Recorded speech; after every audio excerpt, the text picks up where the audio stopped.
Today we'll talk about how can you enable this sign or know how you can do that on your Truecaller app. So you just follow this ways, then it's going to work with you. So all you have to do, you just go here, you go above your photo profile, click on it. So then it's going to show for you a list like this. Then all you have to do now, you just go above this sign, click on it. So then it's going to take you to this list. It's going to show for you like this here. Then you click here on course, you just click on it. So then it's going to take you to XCPU. It's going to show for you like this. Then you go down, you just keep going down here. You come here to show frequently here colored contacts. Clicking this sign. Like you see this color show for us. That's mean it's enabled with us now.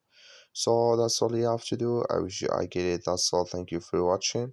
Don't forget to support us by liking.